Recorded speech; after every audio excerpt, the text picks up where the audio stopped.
Grandma's going to read a book to Brian. It's called The Martian Next Door.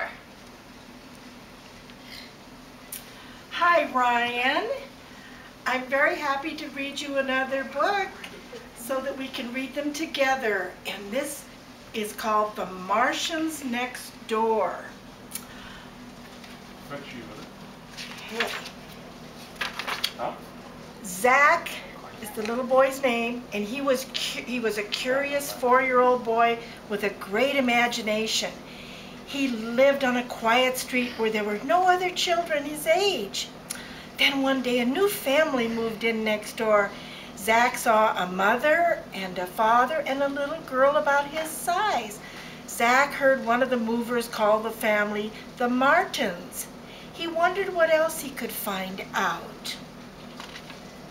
The Martins looked like a normal family, except that they all wore hats. They also had really big feet, and their skin looked sort of greenish.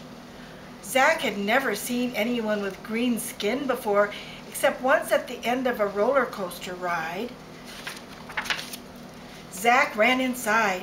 He told his parents all about the new neighbors. They must be from Mars or something, Zach concluded. His father laughed and said, "You have a great imagination." His mom said, "We should be friendly to our new neighbors, no matter where they came from. Why don't you go invite them to supper?"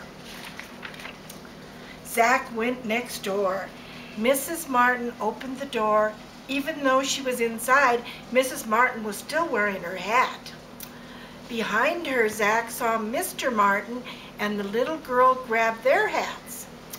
But before they put them on, he saw that they had antennae growing out of their heads, just like ants. Zach was so surprised that he almost forgot to invite the Martins to supper. Zach ran home. "Mom," he cried, I was right. The neighbors are Martians." "Are they coming to supper?" Mom asked. "Yes," said Zach. Zach's father didn't believe him either. Instead, he asked Zach to set the picnic table. Soon the Martins arrived for supper. They said their names were Dan, Ann, and Nan. They were very friendly, but they were a little strange. Dan ate his hamburger, paper plate and all. Then he asked for a second plate. Ann didn't know how to open a can of soda, and little Nan had to chat with the roses. After supper, Zach asked Nan if she wanted to play catch. "What's catch?" she asked. So Zach taught her how to play. Then he showed her his tricycle. "That's amazing," Nan cried. "How does it work?" Then the two families roasted marshmallows. The Martins liked the sticks best of all. Zach whispered to his parents, "You see, I told you they were Martians."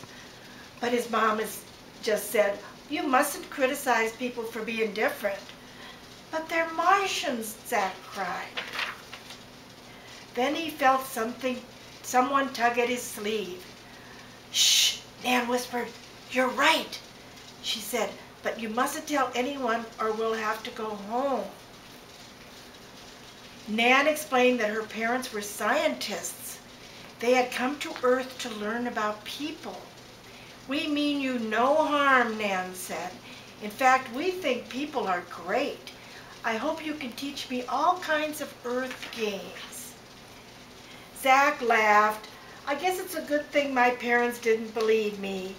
He was glad to have a friend next door, especially one who'd come all the way from Mars. The end. I hope you enjoyed that, Ryan. I enjoyed reading it to you. Bye-bye.